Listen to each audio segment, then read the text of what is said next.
Okay, so let's talk about the execution flow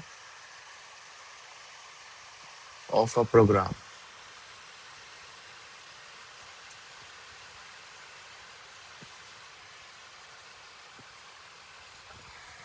Okay, so before knowing the execution flow of the program, we must know the JVM or JDK or JRE, the difference between these three things. So if I draw something for you, okay, so this is something like a box, and inside a box we have another box.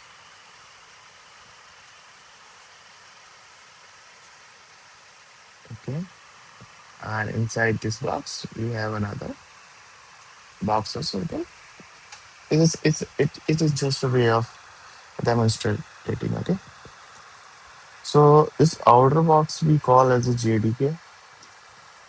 It's nothing but a Java development kit.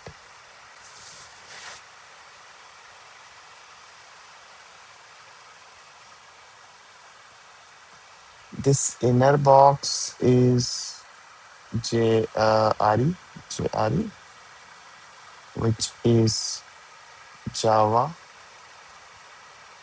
runtime environment, and this inner circle is JVM, which is Java virtual machine.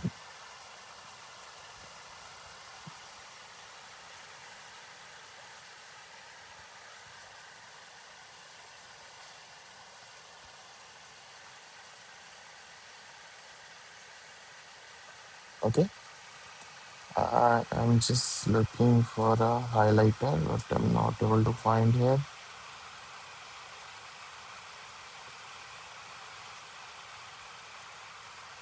Okay, we'll check later. So, so what is the difference? Main difference between these three things is when you have only JVM, Java Virtual Machine. Okay, so the first thing, you can't only have the JVM. To get the JVM, you must have installed the JRE, right?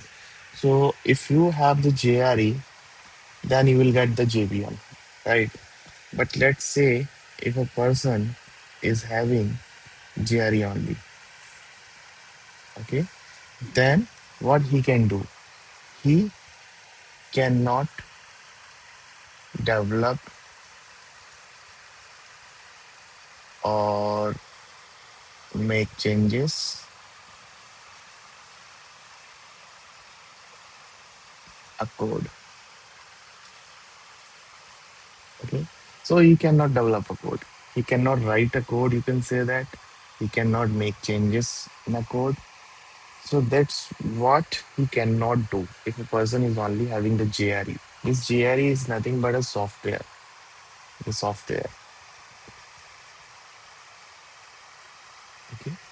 So what he can do, he cannot do, we just know. But what he can do, he can only run the Java code. Okay, why? Because we have already seen in the last video, like the Java is platform independent, and the platform independency is coming from uh, the software which is having the JVM, and the JVM is only software you need to run this application, right? If JVM is installed in any of the platform like Linux, Windows machine, Windows OS, or Mac OS. If JVM is there, then you can run any program. You can run any Java program which is written anywhere in the world. Okay, anywhere in the any platform system. So that's what the GRE person can do, or the GRE system, or the GRE which is installed can do. Okay. And what is JDK? JDK is the development kit. You can you can write, run, that code. So basically, he is a developer.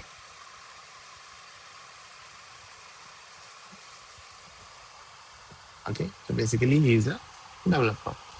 So, so to write the code for us, we need this software. We need to install this one, JDK. JDK. And if you, I'm not going to show how to download this, how to install this. You should, uh, find it by yourself.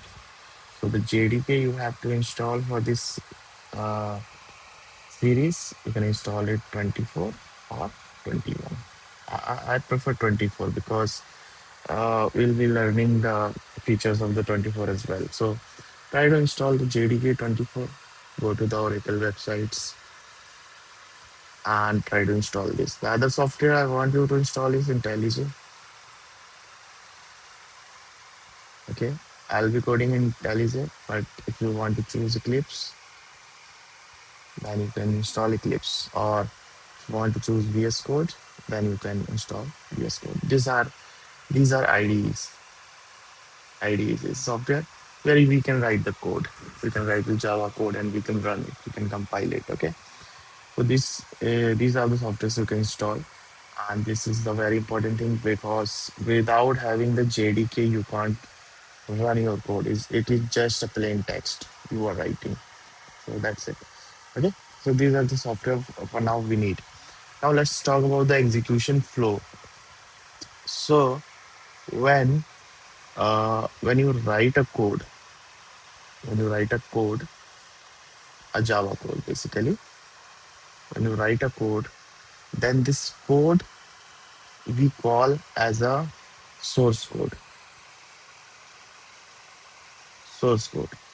Remember one thing: when this JDK is installed in your system, then only it will call as its source code. But if JDK is not installed, then it is just a plain text for computer as well. Okay, because it will not understand what you have written. It is taking just as a plain text. So the JDK must be installed, and then we write a code. That code is called as source code.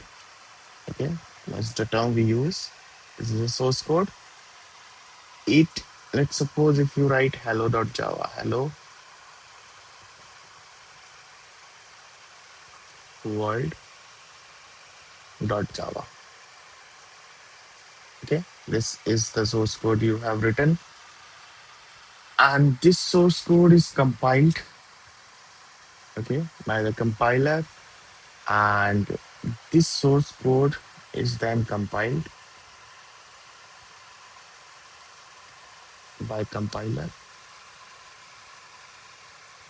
and then it is converted into bytecode.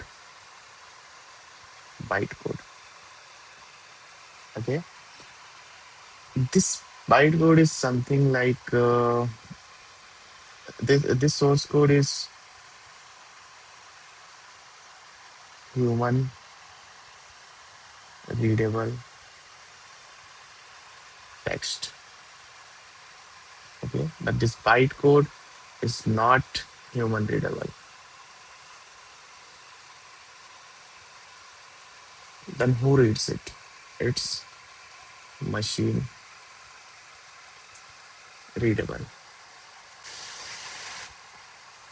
Okay, that's why it is compiled into bytecode. Okay. Once the source code is done, once the compilation is successful without having any errors, then it is converted into bytecode. If any error came in between, any error came in between the compilation, then it will give us the compilation error.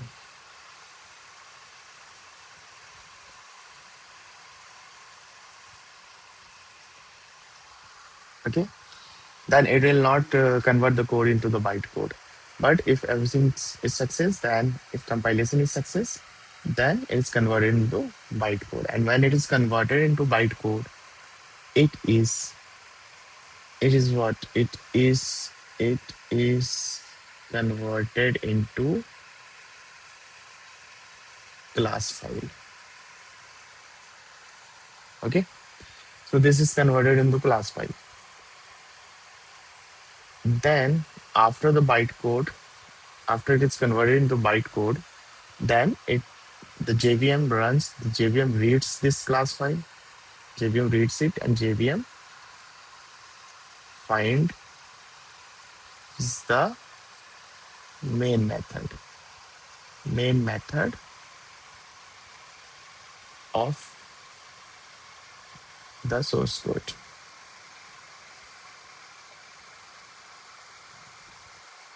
Okay, JVM. JVM finds the main method of the source code. Um, it does not go to the source code and then check the main method. It simply goes to the bytecode because it is only reading the bytecode. It is not reading the source code directly. So it goes to the bytecode, which is hello world.class, and then it finds the main method of source code, and then it it runs the main method. And if it finds the main method and then it runs the main method, if you get some errors, that will be called runtime error. Above one was compile time error, and this one is runtime error. Okay. After it finds the JVM finds the main method, then if any error comes, that this is called a runtime error. Okay, we will see this compile time error and runtime errors uh, during exception handling classes. How we can handle this? We can also handle these kind of stuffs, but as of now, these can be the scenarios while executing or while execution of flow of the program. And when it finds the main method, it will give you the final result, what you have or what you wanted through the source code. Okay, so this is the main execution. So uh, let me go through this once again. When you write a Java code, you have a source code, okay, which is we called hello world.java, or any source code you have written. Okay, that is called as a source code, which is a human readable text. Then it is compiled by a compiler, and when it's compiled by a compiler, then if any error comes, it throws the compilation error. Okay, and then it is not converted into the bytecode. But if success, if it is compiled, then it is converted into the bytecode. Okay, hello world.class. And this bytecode is not a human readable text, it is a machine readable text. That's why it is converted into bytecode. And the JVM finds that class file, finds that one, that bytecode, and main method of it finds the main method of the source code. And if any error comes, then we call it as a runtime error. Okay, and if it is success, then it will give us the final result. So this is the execution flow of a program. Now the next thing we are going to talk about the Java coding naming conventions.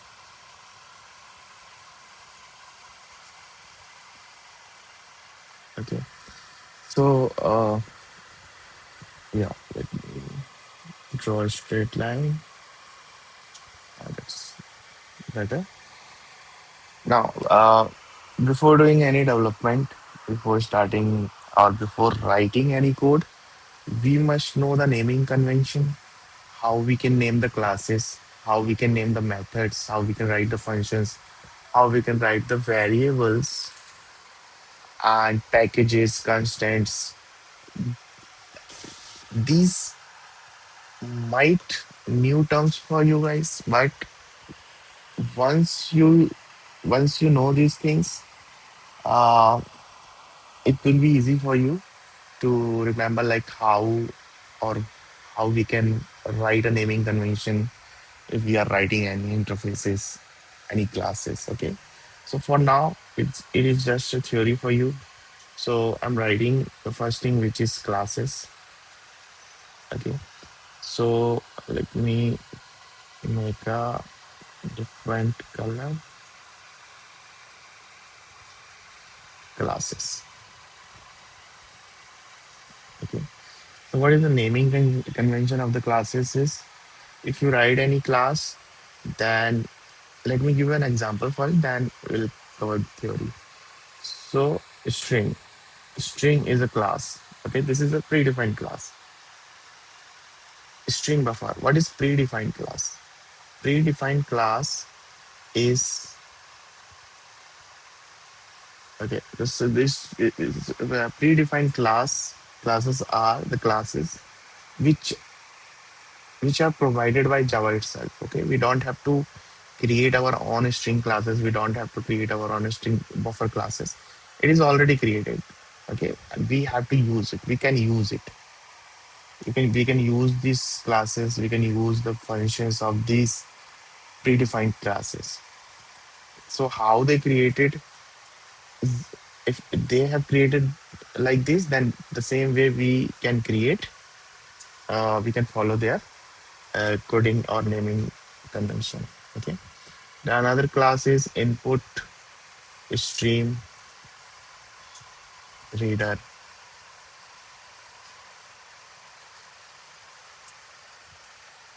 Okay. So there are more than 100,000 of classes. Okay. So this is just example given. So what they use is they every first letter is capital. Okay. So when you create your own class, then your first letter will be the capital or uppercase.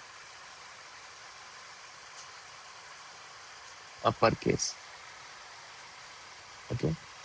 Second, it should be in camel case. What is camel case? This is only a single word. This is only a single word, right? But let's say if it is a two word, string buffer is a two word. Okay, so the camel case is if the first letter is uppercase and you have finished your first word, then the second word will also be start with the uppercase. Okay, without having any space. It does not have any space. Okay, so the S is capital, the B is capital because both are the different words, and we just find out like string buffer is a class and those are two different words. Like the same way, if we see this input stream reader, we can easily find out there are three words because there are three uppercases here. Okay. For example, if I write like this,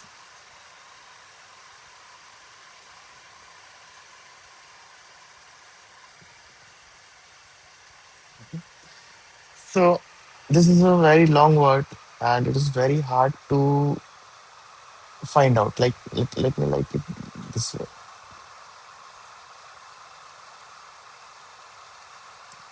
Okay. So for you guys, this is very hard to find out how many words are there in this word. Okay. But if I write like this, it is very simple for us because we can see there are three words here. And how we find out? We find out with the camel case. Where the first letter of the word is in uppercase. Okay. So this is what a naming convention for a class is. And this is pretty same for interfaces.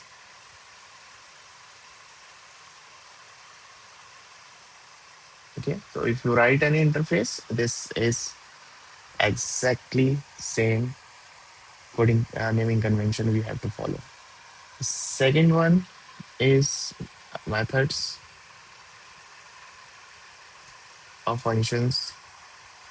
If you want to say it as a function, you can say it as a functions. But in Java, I'll call as a method. Okay.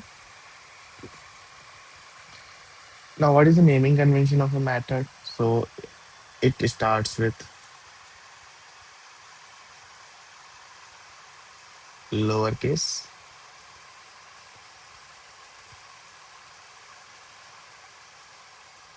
Okay, and it should be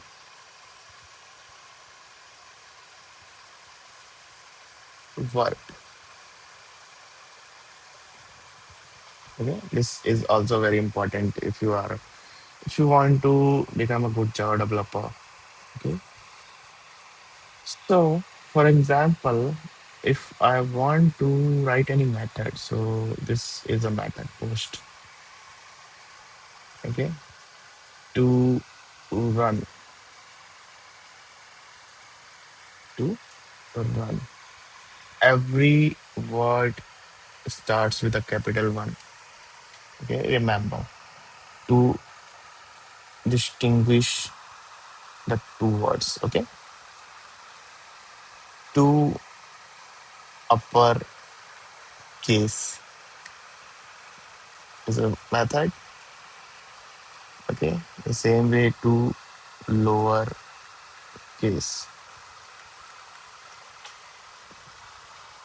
So these are the naming convention for the methods. The third is for variables.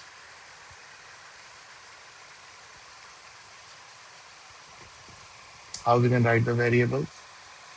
The same as a method, same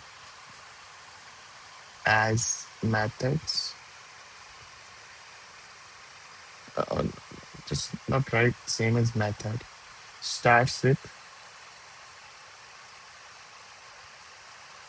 lowercase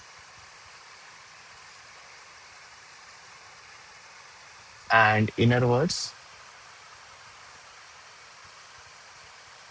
starts with upper case. Okay. So this is same as the first uh, point. Okay. Uh, that point.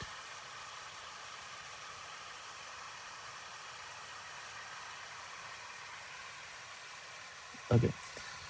So this is same as the first point of how we are writing the methods, and it is not basically it should not be a verb. Basically, it can be and cannot be.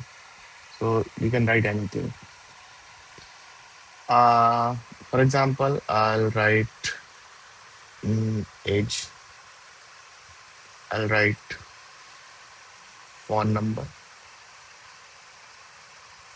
I'll write student ID. Okay. So these are the examples for variables. All right. Now the fourth one is packages. So the packages are very simple and they must be written like this: Java dot lang, Java dot util, Java dot io, etc. Okay. So everything will start uh, with a lowercase. Everything is lowercase.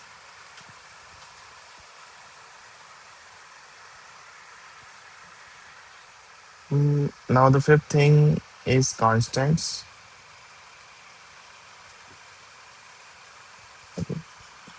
And the constant will be in all letters will be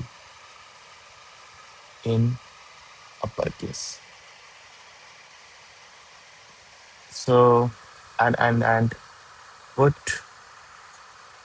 underscore between words. Okay, example,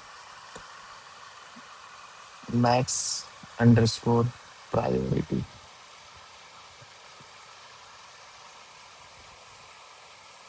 Okay, uh, uh, like this, we can create our constants. So if you age number, okay. So this is not a constant. We cannot take the age as a constant because age cannot be constant. A constant is something that is always be fixed and cannot be changed in your entire code. So this is a constant.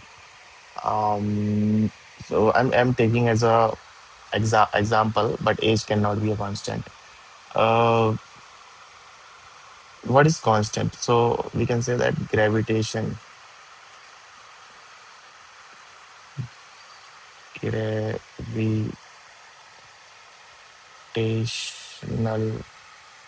number is a constant, right? Because its value is 6.67 into 10 to the power. I don't know if it is 27 or not. This is always fixed. It cannot be changed for us. Okay. So this kind of stuff we can use it as a constant. And the naming convention for the constant is like this: every letter will be uppercase, and we have to put the underscore between the two words. So that's how we follow those naming convention. But one more thing: if you follow this naming convention, then it will good for you guys. And every developer in the world is following this convention. And if you don't follow this, then you can just write in a code. It will not give you any error. It will not give you any different response. But um, you are just writing a code, not following the coding standard. Okay, if you are a senior developer and if you see something like this, then you know that the previous developer is a good developer that has followed every standard, Java standard. Okay, then this should followed by you guys. Okay, now the next thing we want to talk about is Java tokens. Tokens. Why we are covering these Java tokens? Because now we are going in a phase of AI, and our course syllabus or the context or content should contain the AI kind of stuffs. Okay, so we have to follow the tokens. What is token? Token is nothing but the words. Okay, or we can say that the smallest individual parts. Okay, smallest individual part. So if I write a simple code, okay, public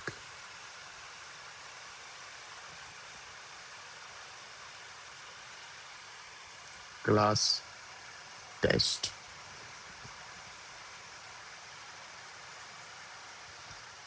and public static void name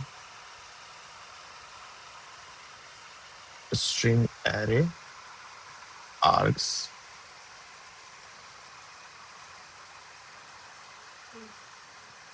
system dot out dot print ln. Hi.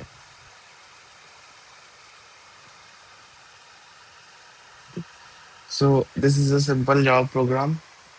Don't uh, think too much about this.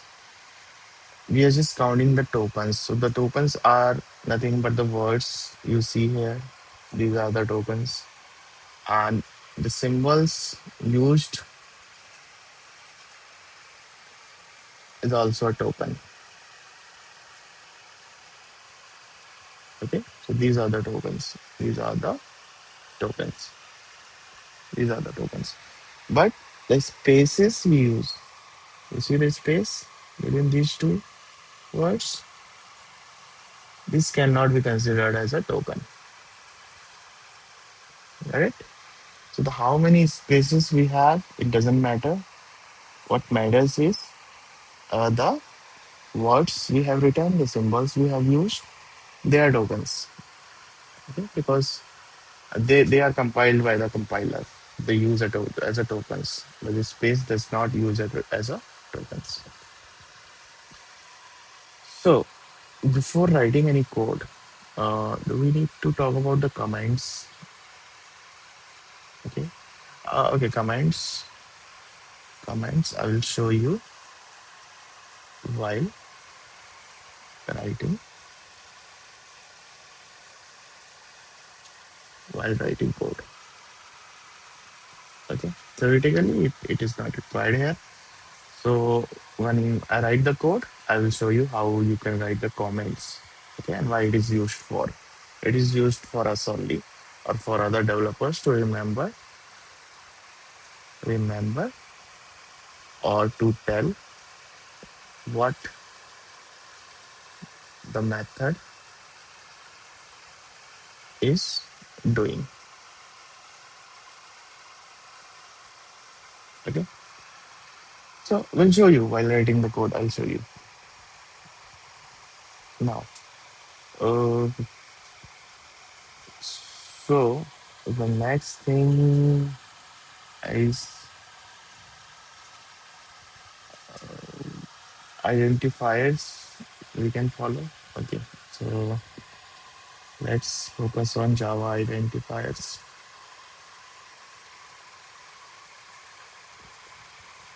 Okay. So this class is mostly theoretical because before writing any code, we should know this coding naming and conventions, and this writing how we can write the identifier, so we can avoid the compilation errors, we can avoid the exceptions, we can avoid. Basically, we want to write the clean code. Okay, clean code. And before writing clean code, we should know the rules of the Java. Okay, so that's why these classes are mostly theoretical for now. Once we start our practical classes, then it won't stop. It will always a practical. Okay, it won't be a theoretical then.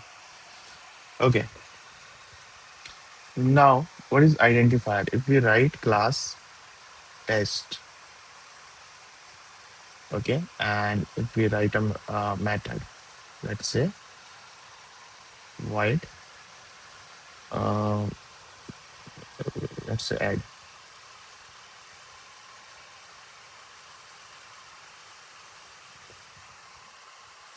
and int a equals to 0, int b equals to 10.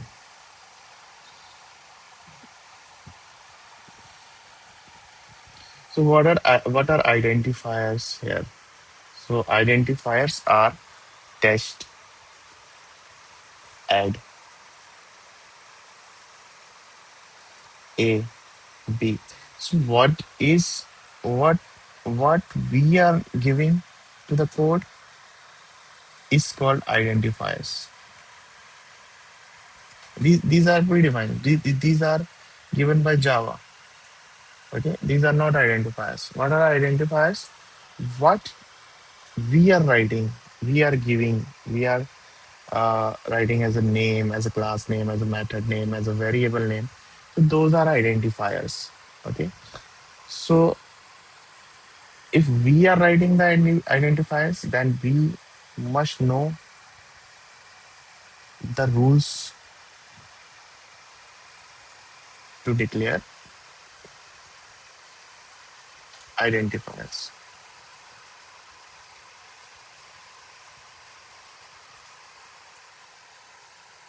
Okay. So we must know the rules. So if we write int, I'm giving some examples. Mm, let's say a. So this is valid. If I'm writing int 2ab, then this is also no, this is not valid. If let me like this way, int a equals to 10, so this is valid. If I writing like this, so this is not valid. It should not start with number.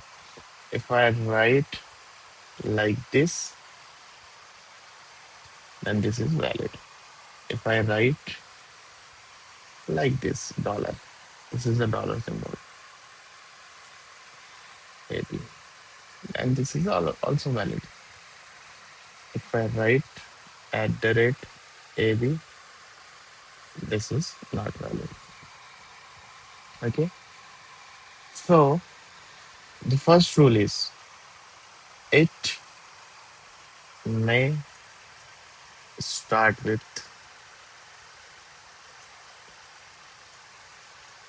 alphabets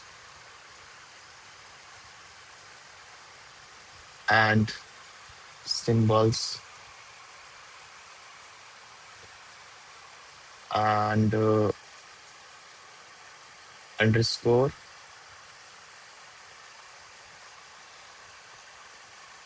Okay, so it may start with alphabet, symbols, underscore.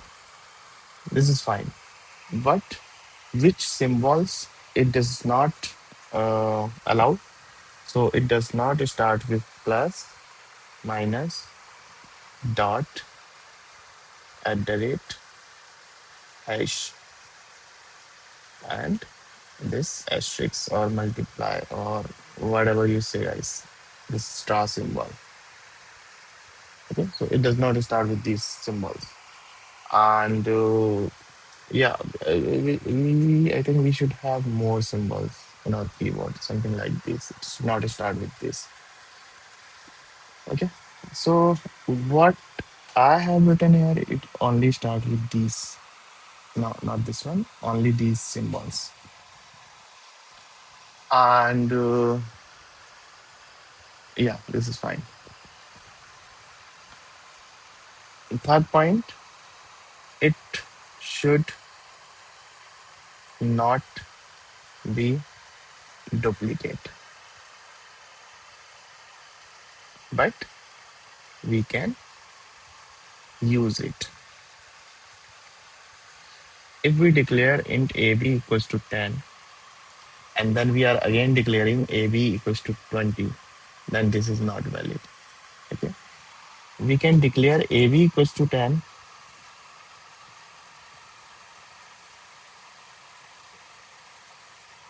and then we can use ab equals to 20. This is fine.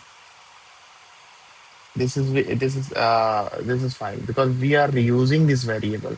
We are not declaring once again. If we put uh, data type before or any of the keyword before, then we are declaring it, not using it.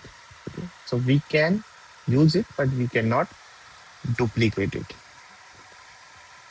Okay. Uh, I hope this is fine. Okay. So the next thing, yeah. So this is fine. From the next class, we will be working on flow control statements.